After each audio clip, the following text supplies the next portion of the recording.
Terima kasih Anda kembali bersama kami di Kompas Malam. Saudara Presiden Prabowo Subianto mengaku heran ada pihak yang mempersoalkan ijazah Jokowi. Hal itu disampaikan Prabowo dalam pembukaan sidang Kabinet Paripurna. Presiden Prabowo mengaku heran karena keaslian ijazah Presiden ke-7 Republik Indonesia Joko Widodo dipersoalkan akhir-akhir ini. Ia pun bergurau, bisa jadi suatu saat ada pula pihak-pihak yang mempertanyakan ijazahnya. Pandangan minta saran. Pak Jokowi berhasil 10 tahun, orang suka tidak suka. Masalah ijazah dipersoalkan. Nanti saya ditanya-tanya. Iya kan? Presiden ke-7 Republik Indonesia Joko Widodo menyebut alasan dirinya melaporkan 5 orang terkait tudingan ijazah palsu untuk membuat pembelajaran. Ia merasa dihina dan direndahkan dengan adanya tuduhan tersebut. Menanggapi adanya tudingan kriminalisasi dalam hal pelaporan Jokowi ke Polda Metro Jaya beberapa waktu lalu, Jokowi menyatakan pelaporan tersebut bisa menjadi pembelajaran bagi siapapun. Ia merasa dihina dan direndahkan dengan tudingan tersebut. Memutuskan untuk melawan siapapun yang berusaha memfitnahnya. Selama ini ia diam karena masih menjabat, namun setelah purna dirinya memiliki hak yang sama sebagai warga negara. Objek penelitian kan sudah menghina saya sehina-hinanya, sudah menuduh ijazah itu ijazah palsu, sudah merendahkan saya serendah-rendahnya. Ya nanti dibuktikan lewat proses hukum. Nanti akan kita lihat di proses di pengadilan seperti apa. Nanti akan menjadi pembelajaran kita semuanya.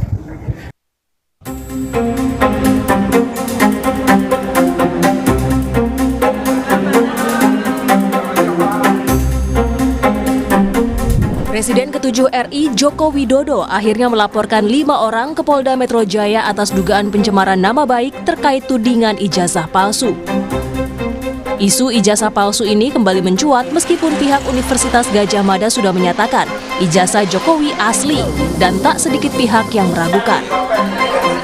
Mantan Menteri Koordinator Bidang Politik, Hukum dan Keamanan Mahfud MD mengingatkan agar isu dugaan ijazah palsu Jokowi ini tidak ditarik terlalu jauh.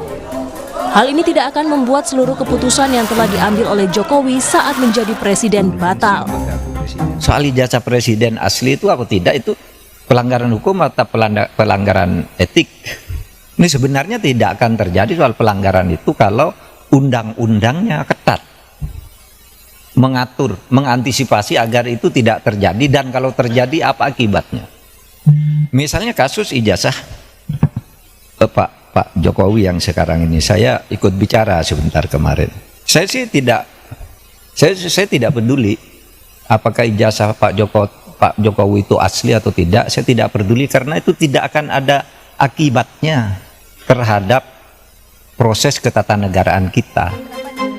Pada tayangan 2 arah Kompas TV, terlapor kasus ijazah Jokowi Roy Suryo menyangkal adanya unsur politik dalam pelaporan itu. Ia siap menjalani proses hukum dan akan mengungkap kejanggalan kasus skripsi dan tudingan ijazah palsu Jokowi. Roy juga menyarankan agar ijazah Presiden Joko Widodo diuji keasliannya di laboratorium forensik independen di luar negeri. Apa sih sebenarnya, apakah Mas Roy siap? Karena kan kalau salah satu terlapornya misalnya Mas Roy di situ belum mau dibuka juga kan sama Mas Yakub, nanti akan diumumkan polisi. Tapi kalaupun iya, artinya kan konsekuensi hukumnya ada, sanksi, ada penjara juga loh kalau terbukti. Gak apa-apa. Galileo Galilei itu akhirnya sampai dihukum, kemudian Kopernikus itu dihukum karena mempertahankan bahwa bumi itu bulat, yang waktu itu dipercaya bumi itu lurus. Jadi clear aja kalau saya katakan memang software bisa salah, peneliti bisa salah, tapi kami tidak boleh bohong. Tapi ini bukan motif politis. Oh, sama sekali enggak, aku udah enggak di politik lagi, Pak. 15 tahun udah cukup, 5 tahun saya udah enggak di politik. Ini bukan residu politik juga kan? Oh, enggak ada apa-apanya. Jokowi melaporkan dugaan pencemaran nama baik dan fitnah ijazah palsu ke Polda Metro Jaya pada Rabu 30 April lalu. Jokowi melaporkan 5 orang terkait kasus ini, satu diantaranya pakar telematika Roy Suryo. Tim Liputan, Kompas TV. Jokowi telah melaporkan 5 orang yang diduga melakukan pencemaran nama baik dan memfitnah ijazah palsu terhadap dirinya. Bagaimana kelanjutan proses hukum kasus ini? Kita akan bahas bersama pakar hukum pidana Hipnu Nugroho. Selamat malam, Prof. Hipnu. Selamat malam, Mbak. Prof, kalau dilihat dari reaksi seorang Jokowi yang tentu tidak bisa dilepaskan posisinya sebagai Presiden ke-7, menurut Anda, apakah langkah ini sudah tepat? Ya, begini Mbak, mungkin Pak Presiden merasa perasaan sekali ya. Sebabnya kalau kita lihat secara formal, Pak Jokowi itu kan bekas presiden 2 periode. Jadi tingkat kenegarawannya kan cukup teruji ya gitu. Tapi dalam hal ini kok kenapa juga sampai melaporkan, mengadukan rakyatnya terhadap kasus yang ada dugaan adanya suatu fitnah. Karena mereka sekarang sudah warga negara biasa juga, jadi punya hak yang sama. Ya, betul.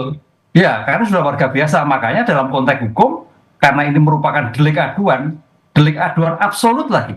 Apa itu delik aduan absolut? Delik aduan absolut itu adalah yang merasa dirugikan lah, yang mengadukan.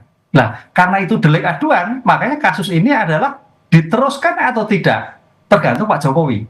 Kalau memang nanti dalam penyelesaian suatu di Polda itu ada islah, ada udahlah saya tarik kembali, oh bisa Pak Jokowi menarik kembali dalam kasus seperti ini. Nah ini semua tergantung Pak Jokowi, karena tindakan fitnah itu apa sih teori fitnah? Fitnah itu adalah suatu tindakan yang menuduh suatu perbuatan yang tidak menuduh suatu perbuatan bertujuan diketahui umum.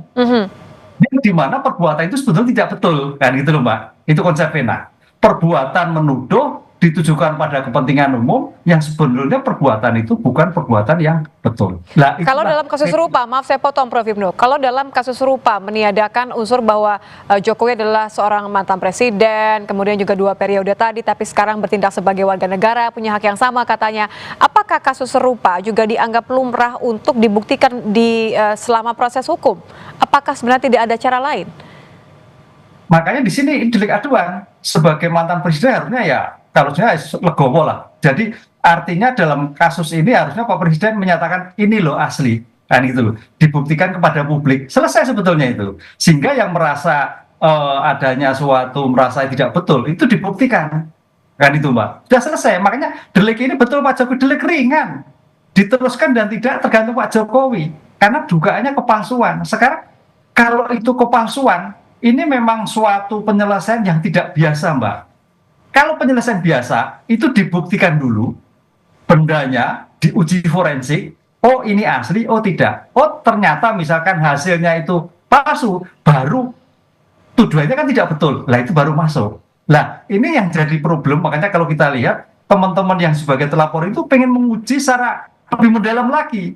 Ini yang panjangannya di sana. Jadi penyelesaian ini penyelesaian yang tidak biasa. Harusnya diselesaikan dulu tentang kepalsuannya itu. Oh betul asli, dari UGM jelas, dari Pak Jokowi jelas. Udah clear, berarti apa yang dilakukan oleh teman-teman yang dilaporkan itu salah. Nah itu baru masuk kualifikasinya. Tapi ini tidak. Sebagai objeknya masih terjadi suatu perbedaan pendapat. Nah itu juga nggak salah. Makanya sampai sekarang berlarut-larut begitu Mbak. Oke, artinya kalau Prof. Mahfud sendiri juga mengatakan ini kan sebenarnya tidak akan mempengaruhi keputusan apapun yang diambil Jokowi selama ia menjadi presiden. Anda melihatnya berarti ini titik krusialnya akan ada di mana? Atau apa yang sebenarnya diinginkan oleh seorang pelapor seperti Pak Jokowi? Titik krusialnya adalah seseorang Pak Jokowi sebagai manusia biasa adalah merasa direndahkan, merasa dihina yang betul luar biasa, menggunakan ijazah ABC dan sebagainya, sampai pada titik selesai tidak mau menunjukkan. Nah ini kan tidak mau menunjukkan. Yang sebenarnya bisa menyelesaikan masalahnya.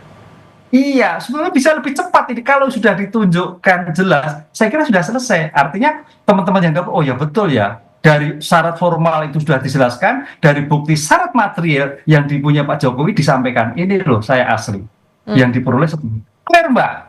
Nah ini kan akhirnya kan berkepanjangan, teman-teman pengennya oh diuji dulu. Nah, karena memang sampai sekarang pihak-pihak yang tanda petik malah apa itu menguji itu belum tahu keasliannya. Disinilah yang sebetulnya paling mudah itu seperti itu. Terlalu berlebihankah, Prof, ketika ada beberapa orang yang berpendapat, Presiden ke-7 melaporkan 5 orang ini adalah bentuk pembungkaman terhadap demokrasi, upaya untuk mengkriminalisasi orang-orang yang juga sama-sama warga negara biasa saat ini? Ya, kalau demokrasi saya kira terlalu jauh ya. Kalau ini karena fitnah itu kan perbuatan yang tidak menyenangkan, tuduhan yang tidak betul. Nah, ini saya kira memang betul juga bagian tuduhan-tuduhan yang tidak betul itu di sini. Tapi secepatnya sebetulnya ketika tuduhan tidak betul segera disangka dengan betul fisik yang terjadi. Itu sudah selesai kan gitu loh. Nah, ini kan akhirnya kan sampai nanti ditunjukkan di persidangan. Persidangan seperti apa? Kan gitu kan. Nanti paling teman-teman juga ingin diuji. Lah, usul saya Mbak, mungkin usul saya mungkin menjadi perdebatan. Bisakah memang kalau itu memang untuk menyelesaikan ini bahwa apa yang dimiliki ijazah itu ada penetapan pengadilan, penetapan dari pengadilan Jogja mungkin ya, bahwa ini asli kan gitu loh. Lah itu jadi selesai. Artinya pengadilan sudah menyelesaikan ini asli. Berarti proses di luar proses yang sedang berlangsung ya, Prof ya? Ya, diperlangsung karena selama ini kan aslinya mana yang belum ketemu. Memang sebetulnya yang selama ini siapa yang melaporkan, pihak yang dirugikan ya ini Pak Jokowi. Tapi dalam konteks ini biasanya diuji. Istilahnya bukan palsu, keidentikan. Jadi ada pembanding, Mbak. Pembanding yang A dan pembanding yang B. Itu di mana posisinya? Oh, sama sekali tidak identik. Lah itu berarti palsu. Oh, ternyata identik semua yang ditunjang dengan keterangan-keterangan dari UGM. Oh, berarti asli. Lah, ini yang perdebatan ini Mbak, ini memang perlu ada suatu solusi yang tegas sehingga tidak sampai berkepanjangan, tidak sampai pada pemidaan-pemidaan yang sebetulnya tidak berguna, hanya menguji masalah selembar kertas saja begitu. Yang bisa ditetapkan oleh tadi ya selembar ijazah tadi. Terakhir Prof, singkat saja. Karena ini sudah berjalan, menurut Anda memang siapa yang harus patut disalahkan tanda kutip ya, apakah pengupload ijazah pertama yang kemudian beredar di media sosial atau 5 orang ini yang dilaporkan oleh Jokowi? Nah, kalau kita sudah bisa upload, bisa dari undang-undang elektronik, memang pasal 2, kalau nggak salah yang diadukan itu termasuk 27 dan 32, 35. Berarti kita harus lihat yang mengupload siapa yang pertama. Karena dugaan mengupload ini yang akhirnya dianalisis sebagai bentuk digital forensik. Ya, dugaan ijazah palsunya ya. Sebagai bentuk pemalsuan, itu masuk kualifikasi 32, 35. Ini yang saya kira juga nanti dalam pembuktian ini Polda harus mencari siapa yang mengupload pertama kali sehingga menjadikan semua masyarakat terjadi ada suatu perdebatan yang sampai berkepanjangan ini. Ahli forensik, ahli-ahli yang lain bisa melihat, loh ternyata fotonya itu foto yang keliru, yang diupload ijazah yang keliru lah. Bisa jadi yang menjadikan penyebaran berikutnya ini Mbak. Jadi penyelesaian ini memang harus tuntas dari awalnya. Jadi jangan sampai pada penyelesaian pada luarnya saja, tapi ke dalamnya juga seperti itu. Tapi akan selesai kalau itu sudah disampaikan bahwa ini loh yang asli. Ya, supaya tidak ada perdebatan dan justru malah tidak melebar. Terima kasih Prof Hipnu sudah bergabung bersama kami, pakar hukum pidana Hipnu Nugroho. Selamat malam Prof. Kami hadirkan informasi lainnya.